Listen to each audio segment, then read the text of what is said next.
Good morning, everyone. I'd like to welcome to the BlackUSA.News Morning Show. My name is Donnie Glover.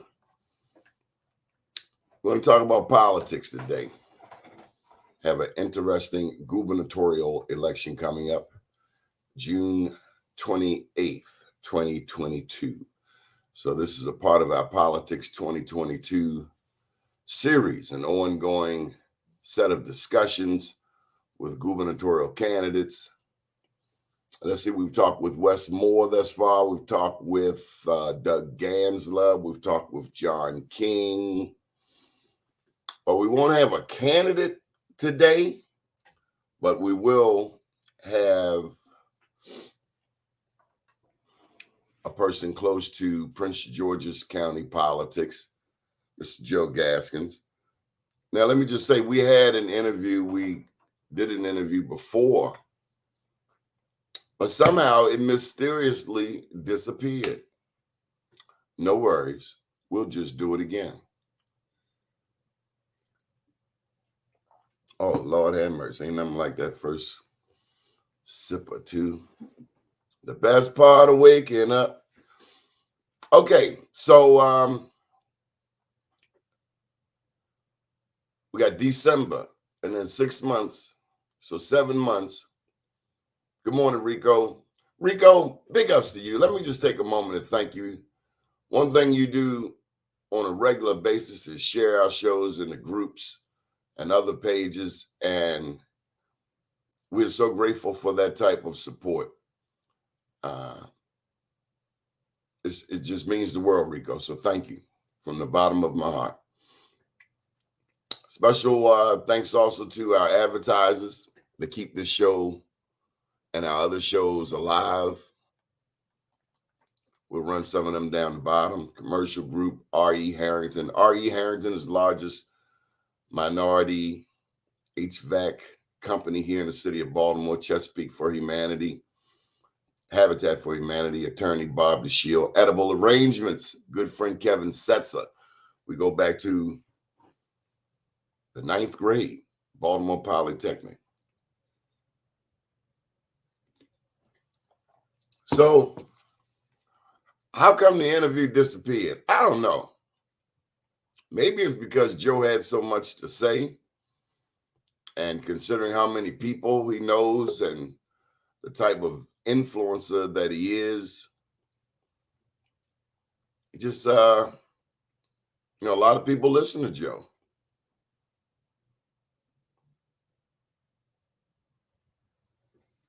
We have with us Earl. Earl, yes. Don. Hey, Earl. Hey, Don. How you doing? Oh, man, it's winter in America. Nobody know what to say or to do. Oh, I know that song. Gil Scott-Heron. Winter in America. What you know about Gil Scott-Heron? I do a lot about him, man. You know about the Last Poets, too? Yeah. Negro scared of revolution. Yeah, we shouldn't be scared because revolution is nothing but change, and all we do is change. What they doing, sitting around waiting for a promotion? How about that? Is Joe going to come in? Yeah, he coming, Joe. Yes. Okay. So tell me about yourself while we got you, Earl. Who are you? I'm Earl O'Neal. I'm on the board of the Business and Clergy Partnership, but I'm a political organizer and community activist. Okay. And Maryland Business Clergy, that's what I meant to say. I mean, I just said it backwards, I think. You know what I mean? And I try to make sure these people hold these people accountable. Hold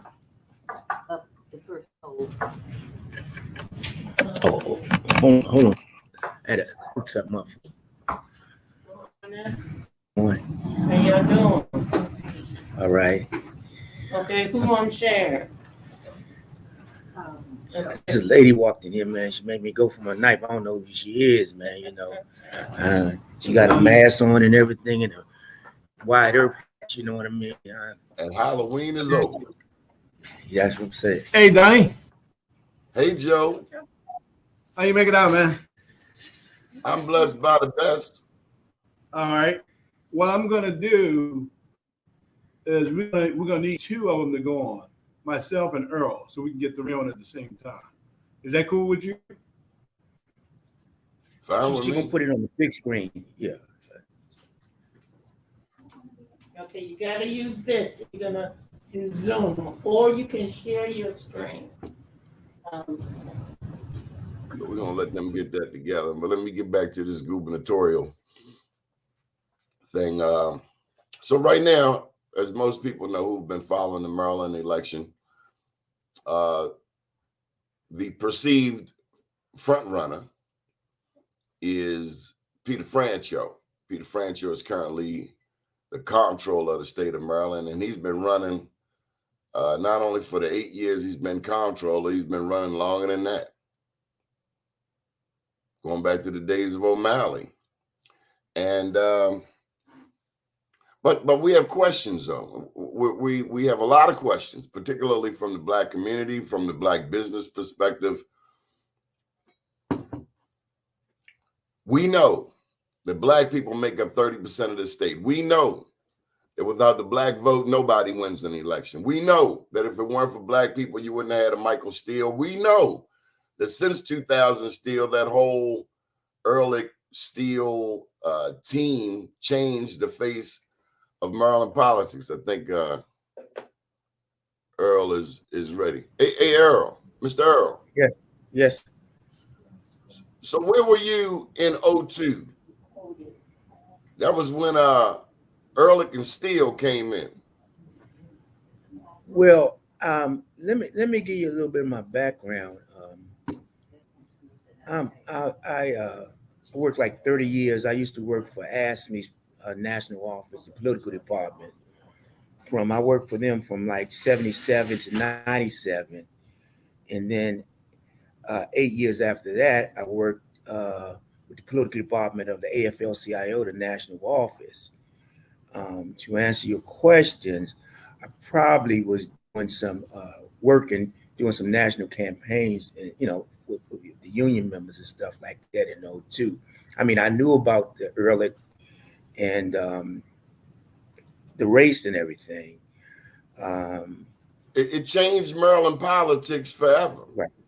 Right. A black running mate became the norm with a Republican governor. Right. After that, we got Anthony Brown, then we got Boyd Rutherford. But I think, and Donnie, I mean, we have to look at it this way. The thing with Steele is that he actually did something. I mean, I think he connected it with Black economics and stuff like that. The people after that were just there because they're Black. And people don't know. You talk about it. It's breaking up, Earl. That signal, something happened to the signal. We were clear at first. It started breaking up.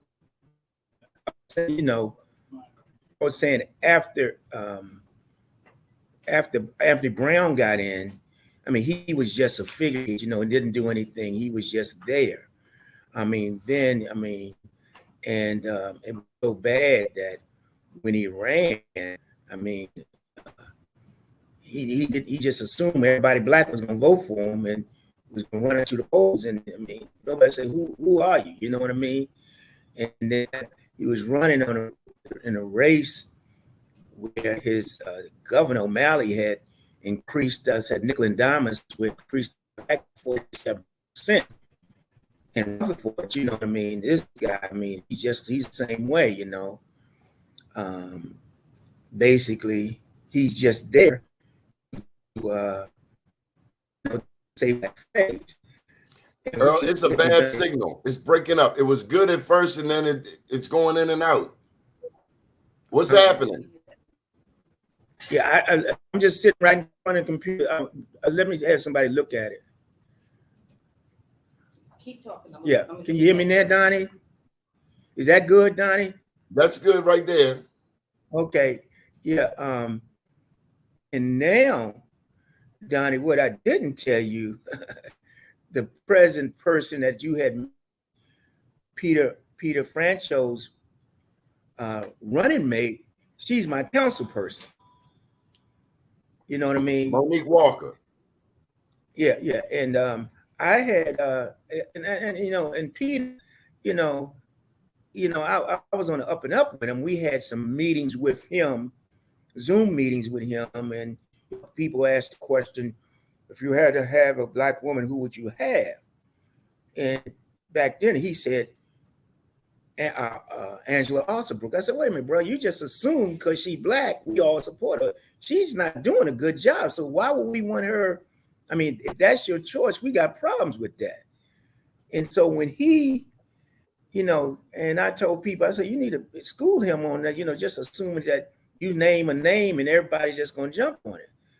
And so when, after that, when he chose Monique Walker, you know, I was in a meeting and he basically told us, I know all our problems, but it was my choice. And I feel that if something happened to me, she can take charge. I said, I have problems with that. I say, this is a woman that's been in office two years.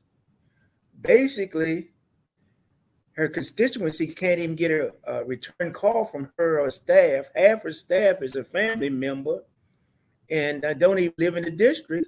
And you tell me that she's can take and run the state? No, I got problems with that.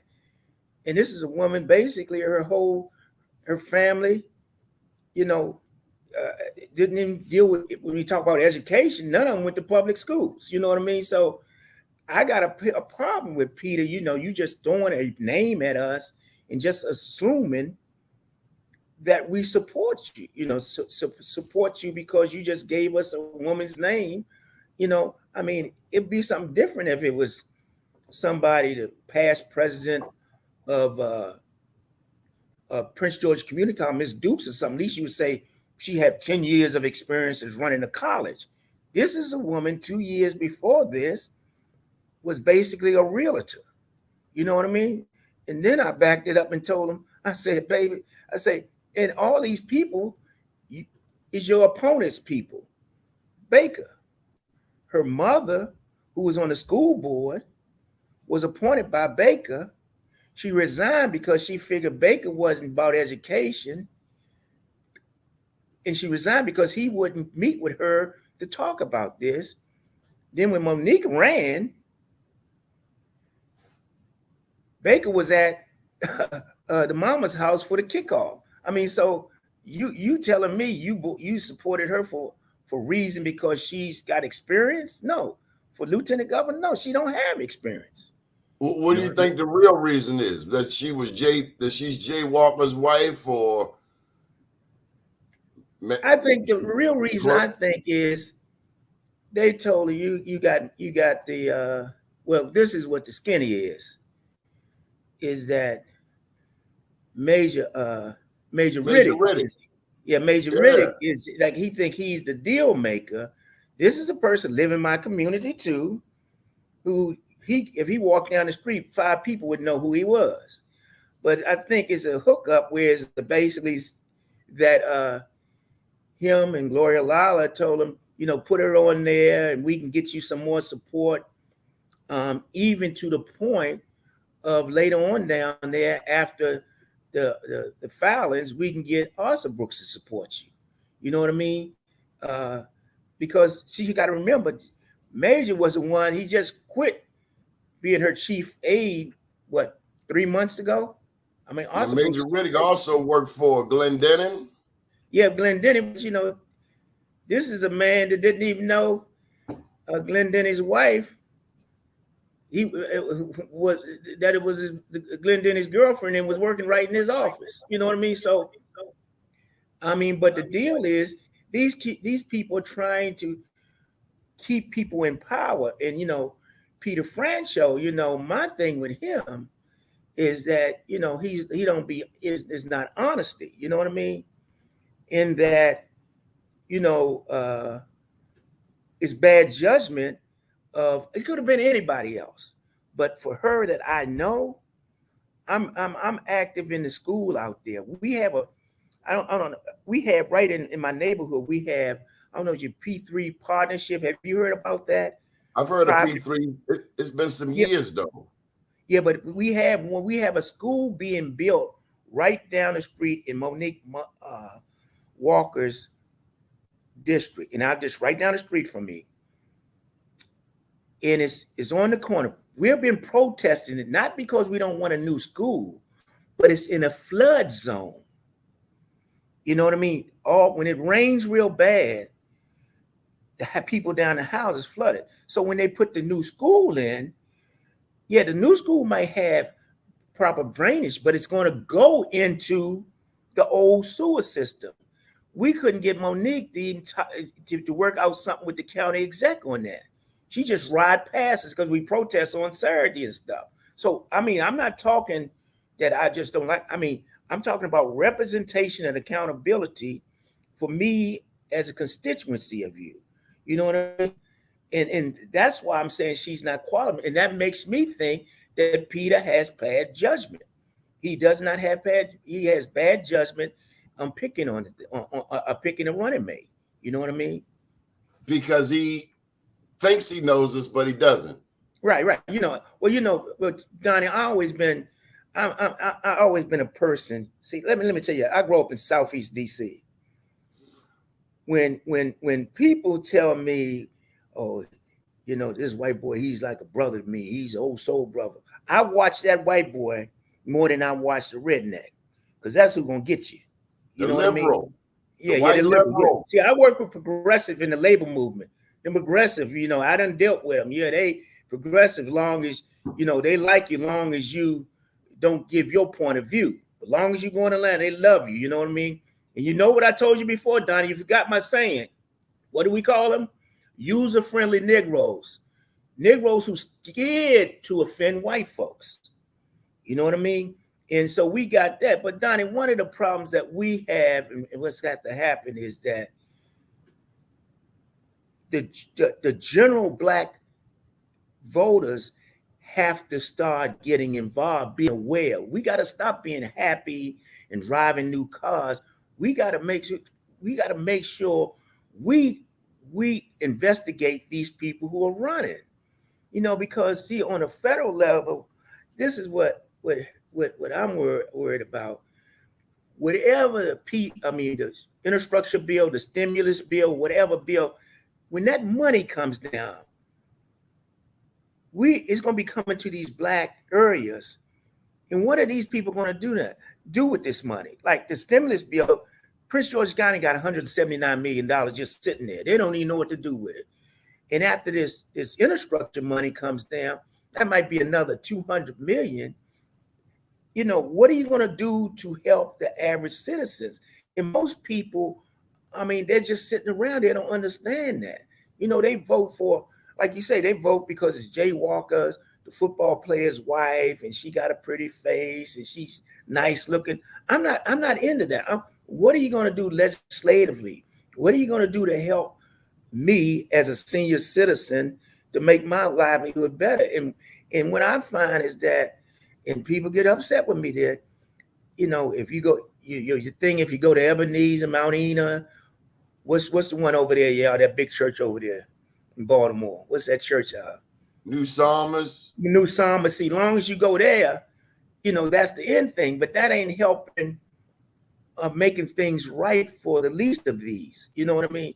That's so, Mr. Earl, you're speaking to classism that we have in our own community, where you have the educated, let's say the educated elite, and then you have the masses.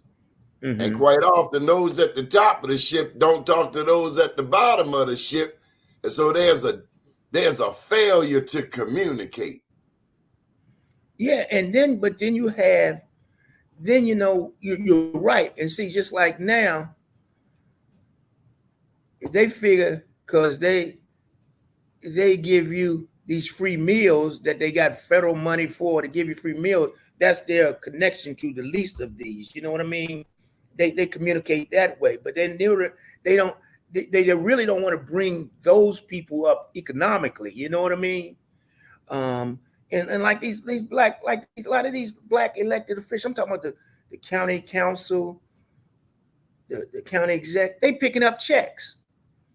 These boys, I don't know if they told you, these boys drew lines because the opponent that they had last time, they drew them out of their district so they can't run against them. Because if you've been making what, 120, 150 for 8 years, and you get defeated or you can't run no more, you know, that's an economic hardship for you. So these people are figuring out ways just to take care of themselves, not to make the betterment of us. You know what I mean? So we're talking about black professional politicians.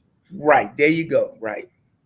Professional politicians. So it's no longer about service. It's about what's in it for me with them. Right. Right. You know, that's what it is. It's just like the school system. You know, we put money in there. We 8 years ago, or whatever, the county exec Baker told Annapolis, I want to take over the school system. They took over the school system. Now the school system is just as bad. And I hate to say this, you know, Baltimore and Prince George County, we fighting for last place all the time. You know what I mean? And nobody want to hold them accountable to that. And we gonna how do you feel about that, Mr. Earl? I mean, I feel a certain kind of way. The two majority black jurisdictions in the state, even though it's well known that Prince George's is the, or if not one of the wealthiest black jurisdictions in the country, and Baltimore, with all of its black history, we're consistently underperforming. And while it's easy to point the finger at white people, in many cases, these are black people. But Donnie, I got another saying. Some stuff we can't blame on white folks. And what I mean by that, we can't blame it. We, like you say, we are black folk, and what we are scared of to scold our own. We're scared to say, no, this is your fault. We can't blame this on Mike Miller, Hogan, or whatever. This is your fault because you're not straightening it up. I mean, I said in a meeting one time where the person said the least performing schools in the county, this is during the budget, do they have enough reading specialists? Do they have enough English teachers? They got mad at the person who said that. We have to make sure if you're wrong where you're black and right as far as education. That's why Donnie, you know, I tell people, and I can't blame them, the young people, if you notice people they got a good living from 35 to 50, and they got young kids, a lot of them send them to these Christian schools or Catholic schools, even though 50% or 60% of the tax money going to education. You know what I mean? Instead of going into schools and making sure those teachers is teaching them. You know, white folks, I don't care where that, they make teachers teach their kids. They go in there and say, what's up with it? Mr. Earl, I don't want to get too about Donnie. I don't want to get too revolutionary. Huh? I don't want to get too revolutionary, but Malcolm, Donnie. Huh? Are you there? You froze up, Donnie. I froze up. Huh? Donnie? You freezing up. Oh, I'm freezing up. Okay, well, let me just say, Malcolm said only a fool lets his enemy educate his children. Only a fool lets his enemy educate his children. What do you say about that, Joe? I agree 100%. So we got a whole bunch of fools out here that's allowing that to take place. It's unfortunate, Donnie. You know, I have heard O'Neal there. O'Neal's a member of our Maryland Business Clergy, and he's a strong advocate for education. Now, I've heard him just expound upon education, in which he holds so dearly. I find that to be something that's extremely challenging. We have all these geniuses. We've never learned how to figure it out. Baltimore schools are doing terrible. Prince George County schools are doing terrible. So what is the problem? You know, and I have, during my time, spent my time over on the minority business side. So obviously, with the situation that he just talked about in Prince George County, where you have the elected school board and the leadership of the school board going at it, filing lawsuits against each other, as if they're a bunch of kids themselves. You got the kids running the kids. So my thing is, yes, Donnie, you're absolutely right. But we got to learn how to get it right. And the bottom line is, you cannot take a elected system away. Democracy is not something to be just thrown totally out of a picture when you're dealing with challenging issues. You cannot go to an all-appointed school board. That's not the answer to your problem. You've done that, and I think, as Earl said, when Rushern Baker first introduced that legislation, he was hell-bent on creating a school system that would have certain people who he appointed there, and 0% in terms of taking care of what should have been the job. Zero. He's done horrible. If they graded them on how they've done as they are grading the kids, they would end up with a damn zero, Donnie. It's ridiculous what's happening here. And so they just got to get their act together. And Earl is the advocate on our Maryland Business and Clergy side, and he loves the school system. It's just that we got to do a much better job, and it starts with the county exec, and it goes down. Now, and I have to say this, it goes to Baker, who was a county exec before this. So if you can't get it right as county exec, how do you plan to govern in once you have reached your success level of being the governor for the state of Maryland? It's impossible. So why do you even want to impose upon the citizens of the state of Maryland your poor way of leadership? Go do something else. If it proves it's not successful, do something else. Somebody told him to get in the race. Yeah. Major developers in the county, we know that. And I think Earl probably talked about that a few minutes ago.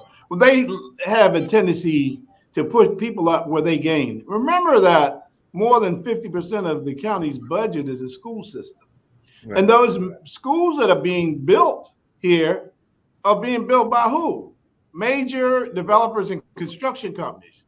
So when they really fight for this, they're not fighting for the kids.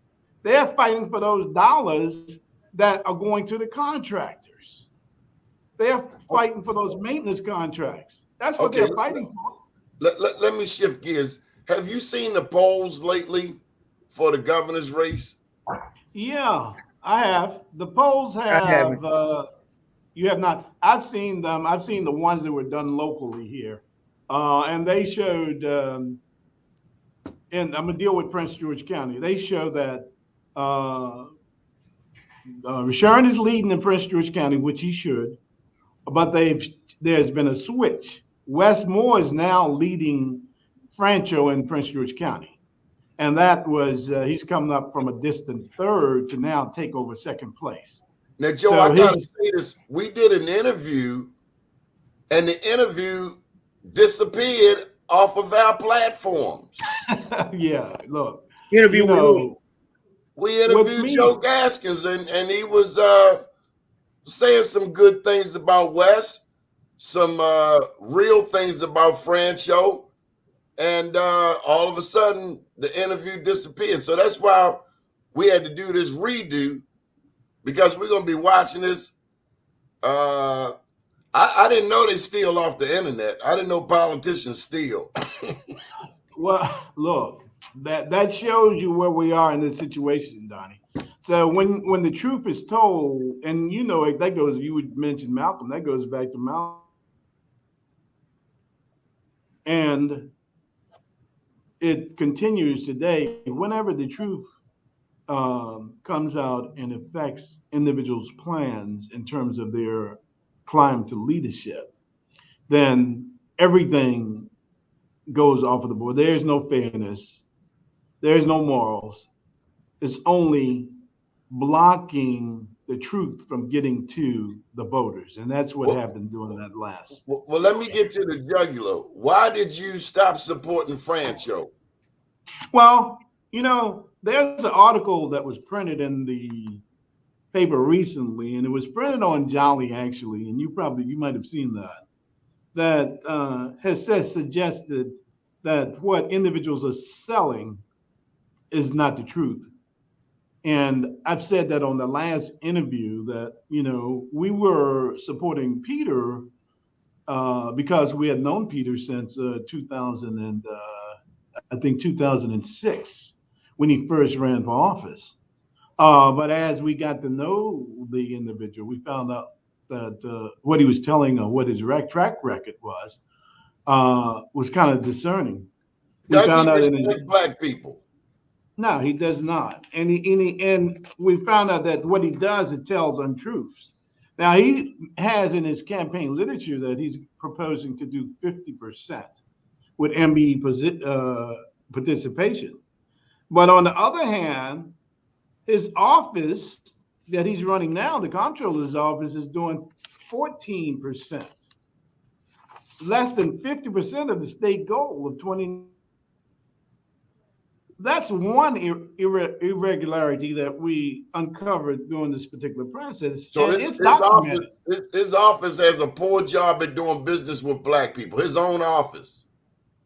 Yeah, they have been perpetrating the fraud there. So it would be impossible for him to expect that he should be running the state of Maryland in that capacity if he can't do it in the comptroller's office, which is a much smaller operating space.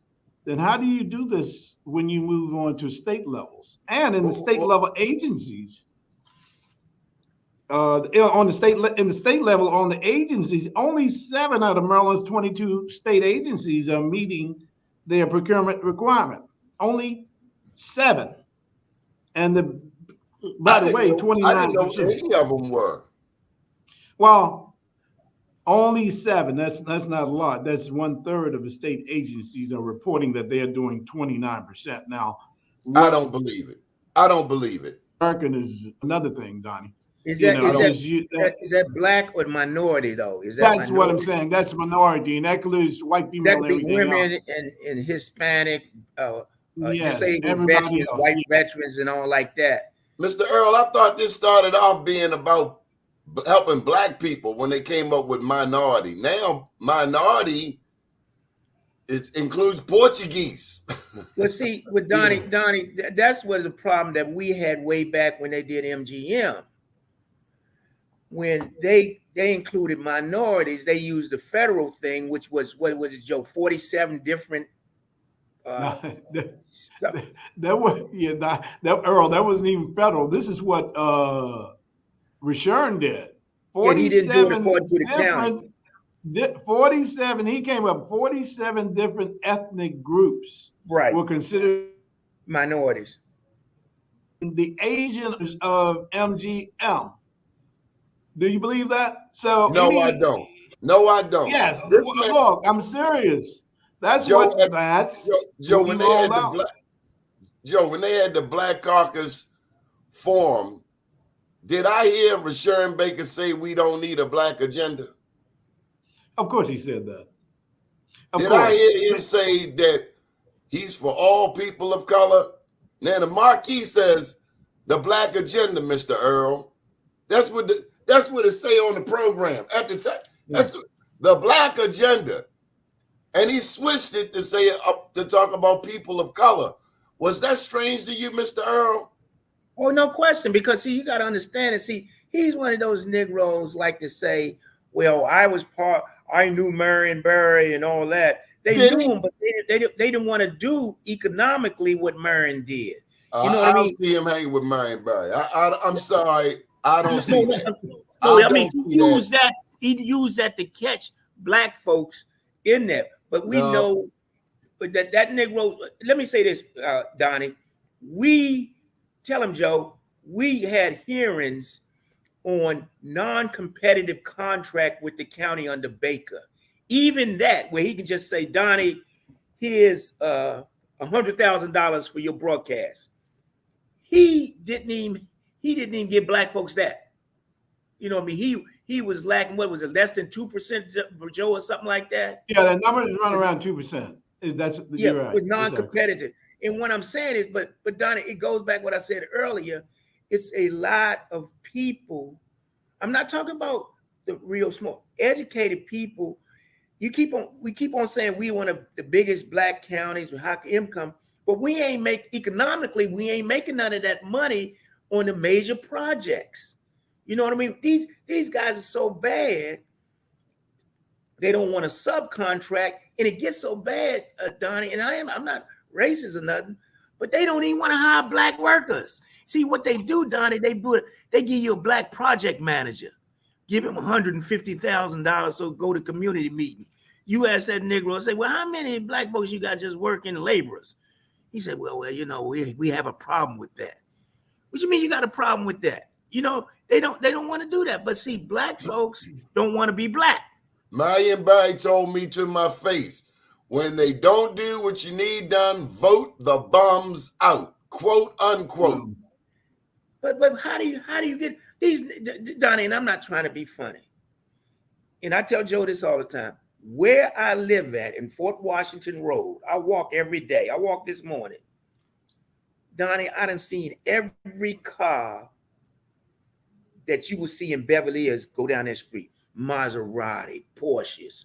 You know, some days I count just walking for an hour, I can count 50 Mercedes. Is that Indian Head Highway? Yeah, Indian Head and Fort Washington Road, that goes up to the park. And these Negroes is happy. These Negroes, they don't care. You know what I mean? They you know. We're settling for crumbs, Mr. Earl. We're settling. Right. I'm saying, that's what I'm saying. You know, and the deal is, it's just like we go back, like Joe didn't tell you. See, Joe used to drag me to the meeting before Peter, when Peter was controller, and we had meetings with all the blacks in the different counties. And Peter used to say, if it wasn't for Joe Gaskin and Lisa Ellis, I wouldn't be controller today, and all this. Where's Lisa Ellis at today? Huh? Where's Lisa Ellis today? She was just here. She set up. I'm on her computer. She's out the room now. No, politically. Well, she's with us. What you mean? Well, let me, Donnie. The answer is when Lisa could not control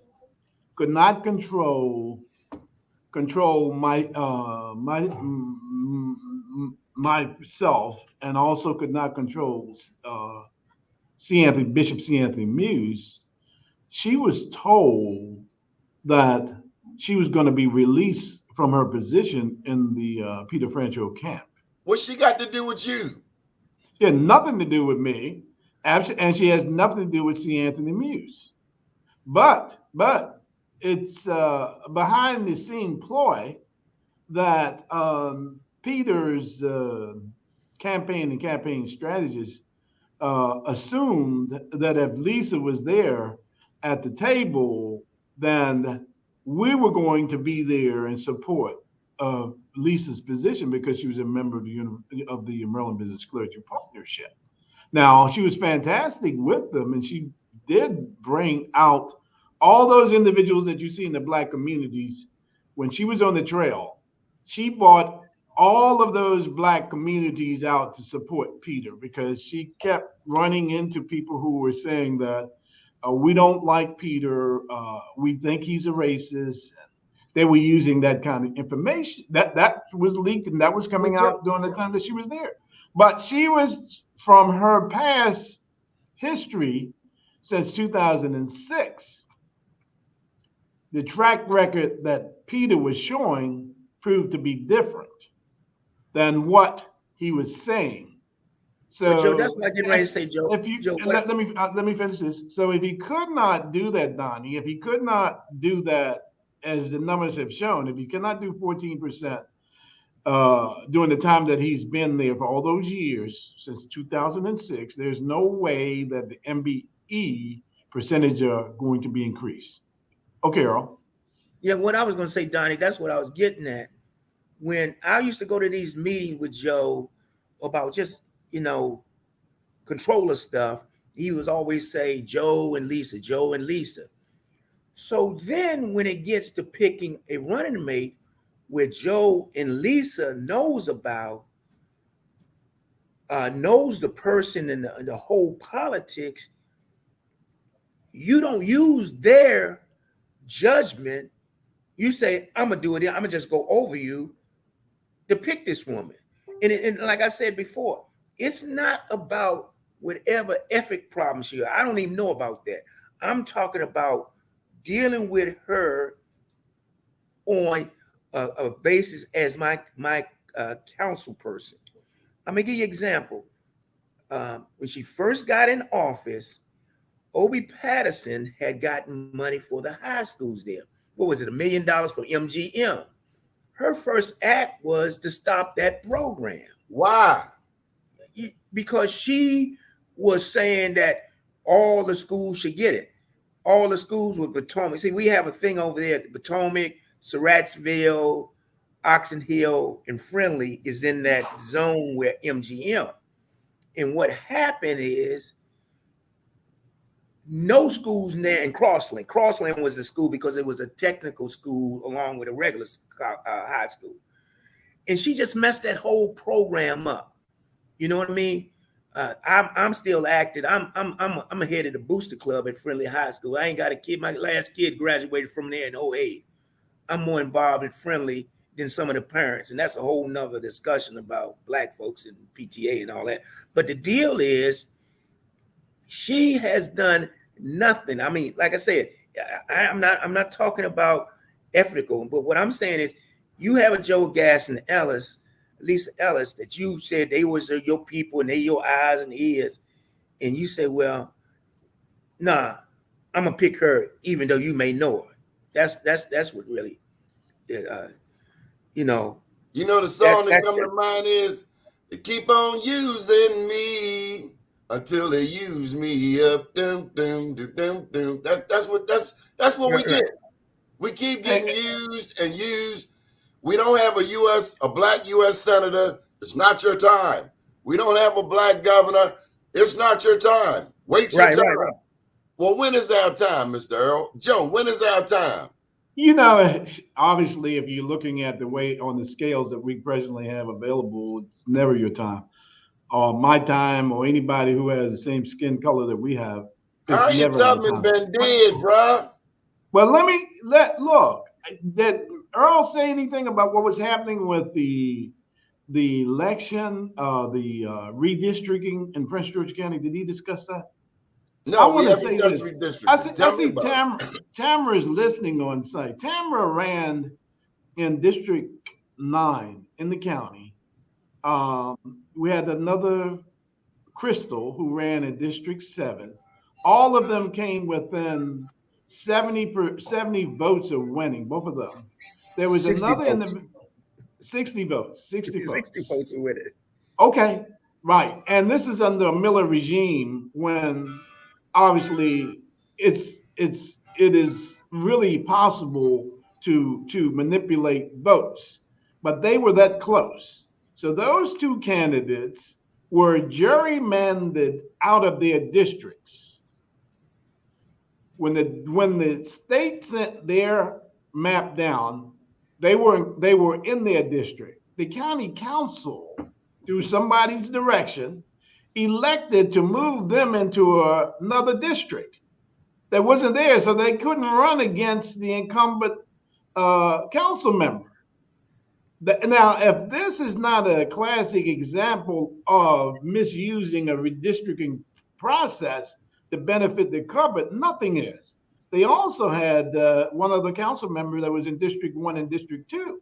Right. And totally redistrict him out, put him in a district. So he was running against an incumbent and he couldn't run for the seat, the vacant seat that was in his prior district. And the council member, that the laws on the council has suggested that if you had not been living in your district for more than 1 year, then you could not run for county council. Now, when they move them out, look at where we are. The election is in June. So they can't run for anything in their new district. So they're totally But see, out. that's what they also, Joe, this the other caveat. We supposed to be happy, Donnie, because guess what they did, Donnie, for us? They gave you some turkeys. No, they gave us a Hispanic district. We didn't need a Hispanic district. We already had a Hispanic who was on the county council, but when they did the Sunday liquor law, he got caught taking money. So we didn't have no problem in electing Hispanics.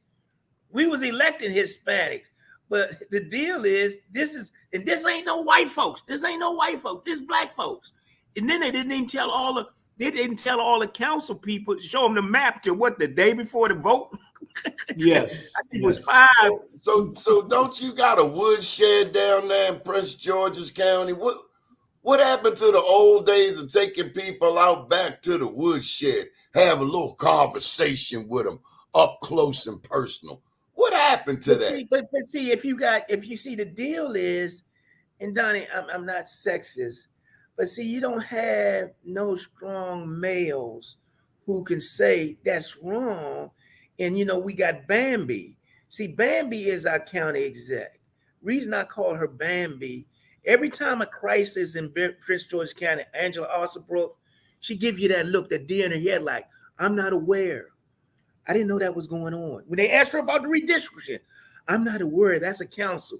You mean you're paying somebody $120,000 to be your contact with the city council, and you didn't know about the redistricting? Man, we paying a school CEO $350,000, and we're graduating a fraction of who we should be. And those who graduate are not up to par. People can't read and write. We're not here in Prince George's County. Why you gotta pay top dollar for that? That's why I'm gonna pay top dollar.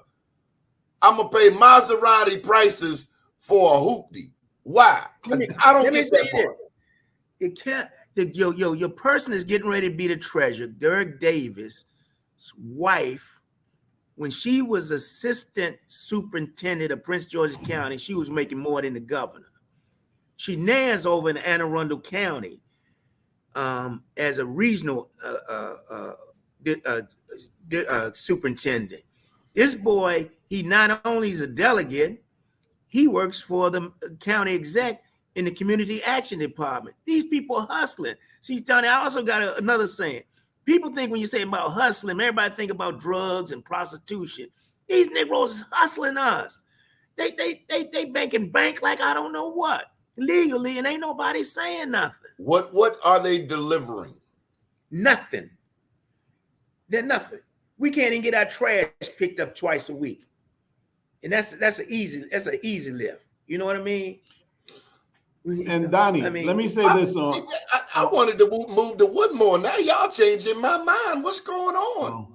If you get Woodmore, you have to take the pill. See, so that you're gonna have to take the pill. Well, you're gonna have to have your Hispanics doing your lawn, and you going to what's that? First Baptist of Glenard and stuff like that, and that stuff. You're gonna have to do that. If you do that, you're gonna have to take the pill. You'll change. What you driving now? Ain't no Nation of Islam meetings there.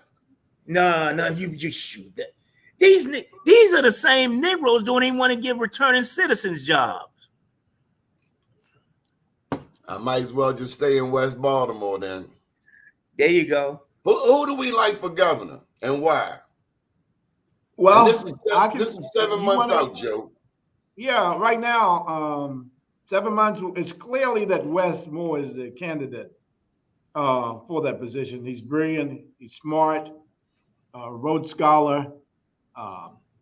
Has a tremendous plan for impacting the African American community, realistic about what his role is on as a governor, knowing that the problem with the MBE program is not increasing the numbers that you cannot make, you're not meeting now, but it's compliance.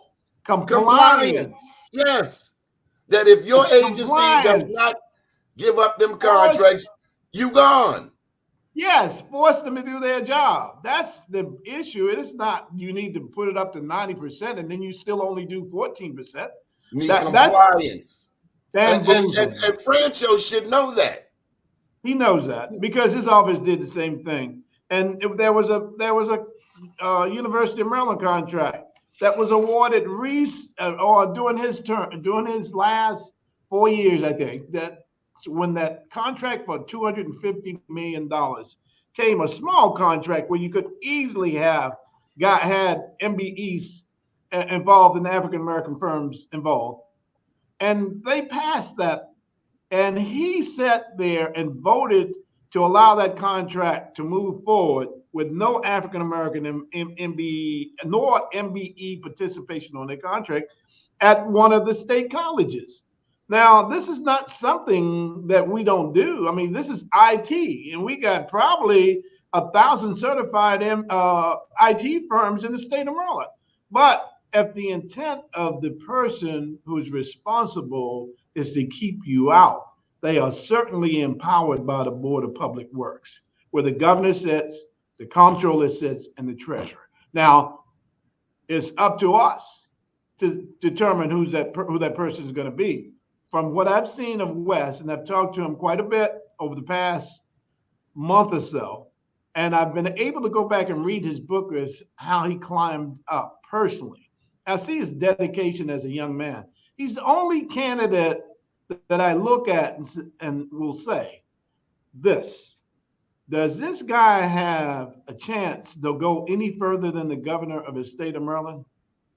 And I can comfortably say yes. Can he be a candidate for the president of U.S.? Yes, he can be. Now look at the other candidates that are there. And I said, they don't have the ability. They don't have the knowledge base. They don't have the ability to get any better than what they already are. Most of them have reached the level of their possible potential. So they're only going to go in there, fill a seat, and they're going to basically say that I can carve another notch in the bedpost. Basically, that's what they're doing. And Rushern's going to go there and says, okay, I met my goal. I wanted to be county exec. Now I was a governor. Peter can say the same thing. I climbed from delegate. I climbed up to comptroller. And now I've climbed up to governor. They'll die there. So we don't want people who have personal agendas. We want a person who is in that position that will be a person for all of the citizens of the state of Maryland. Not have their own personal agenda. Joe, did you write Peter Franchot's Black Agenda? Yeah, I helped him to put his agenda together. Yes. You wrote his Black Agenda. Hold tight, Mr. Earl.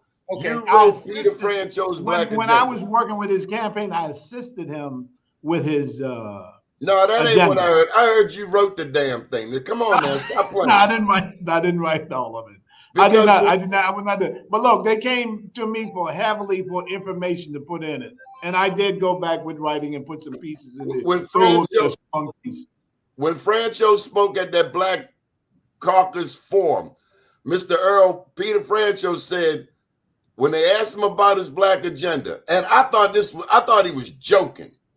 He said, Mr. Earl, he told the Black people at the Black Caucus Forum, go to my website. He said, go to his website. And then he said, I gotta leave. My wife's sick. Is that true? That's what's happening. Well, I give one better than that, Donnie. They did a thing over here with the NAACP, and they had all the candidates on there, and he said he couldn't get on there because his computer didn't work. Now, all the other candidates had like 2 or 3 of their representatives on there. See, he lies about petty stuff. Yeah, but let me say this, Donnie. The other thing that Joe didn't mention, 4 years ago, he didn't make an endorsement in the Democratic primary because he had said he had a good working relationship with Hogan. Now he's telling us we should endorse him as a Democratic nominee. You know what I mean? That's the problem with it. You know, but Wes and you know, we 4 years ago we was with a Rhodes Scholars. You know, they also sometimes them Rhodes Scholars too smart for themselves, and we have to tell them, you have to basically make sure your message is resonating to people who don't know you, and to make sure they want to get out and vote so they can say, oh yeah, we do need some change. You know what I mean? And I think that's, you know, they call that street cred. When I mentioned Indian Head Highway, I was there on Indian Head Highway. And it's a long road, but a part of it reminded me of West Baltimore. You're right. When you get into Indian Head, you're absolutely right. You got well to do, and you also better watch your back. Yeah, you down there by Eastover, you better you better watch your Eastover. Yeah, you're right. You know what I mean?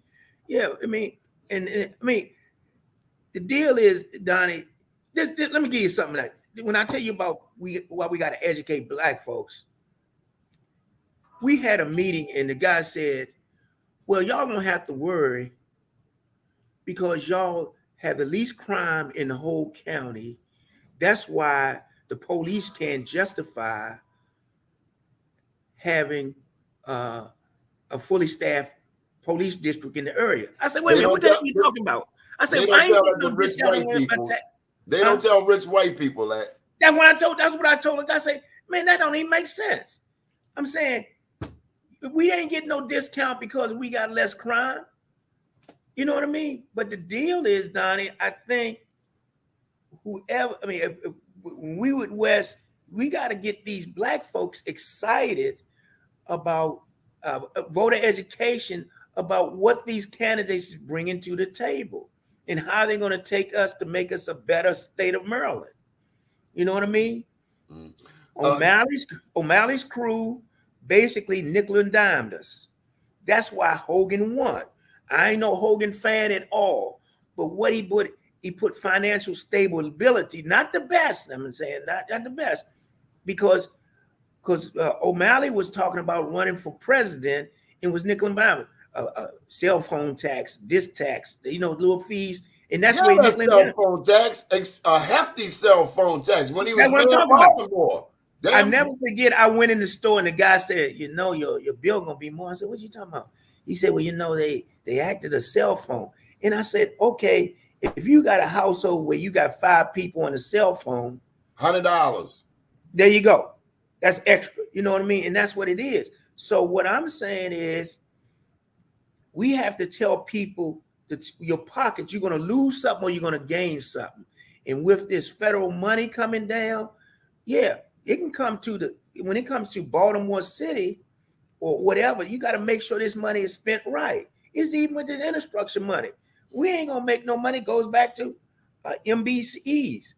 It's going to be all on white firms who does who's doing the highway now and stuff like that. Is any Black folks going to make money if we don't say we're going to make those firms use subcontractors to help them out, so they can be bigger. You know what I mean? So look, we have an hour up. We got to do this again, Joe. We can't put it all in this one now. Can we do another part maybe in the very near future, or you want to continue on? No, we will. We'll continue to do it, Donnie. Look, and I want to leave this as a message to individuals. Our African American community have to get out and vote. Right. Right.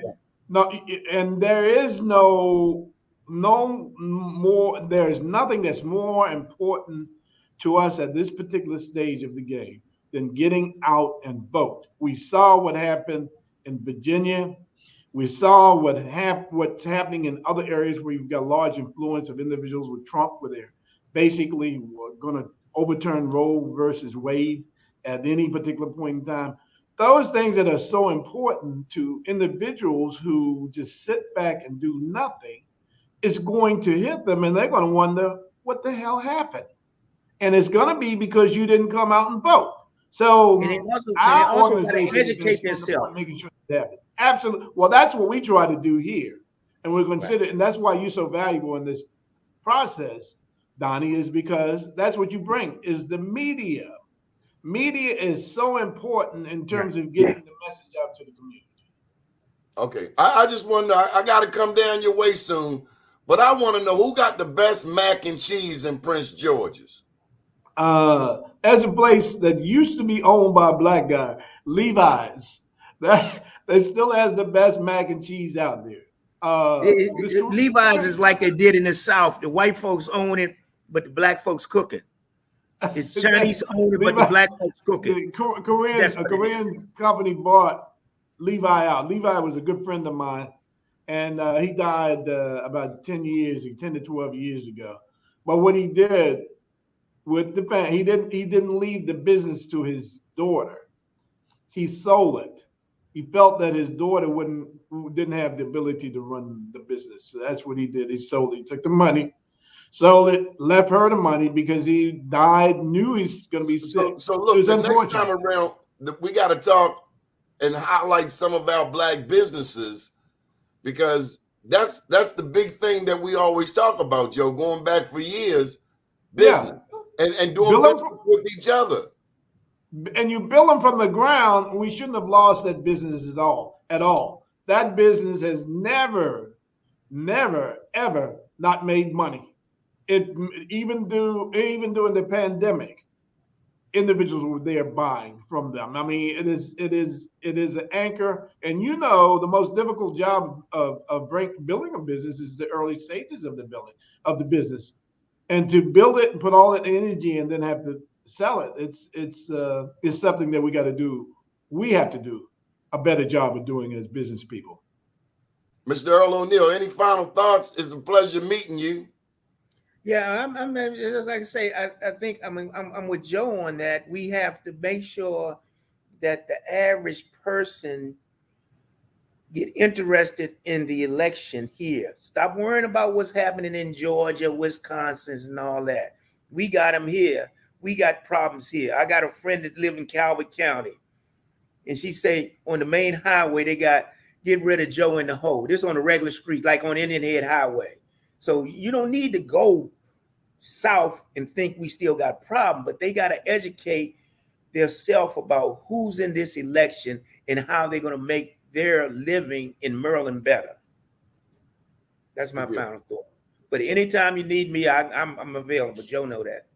Just make the phone call, Donnie. We're right there. Good deal. We thank you for joining us. We'll be back this evening at 7 p.m. My name's Donnie Glover. Good morning, world. Thank you. Thank you. Mm-hmm.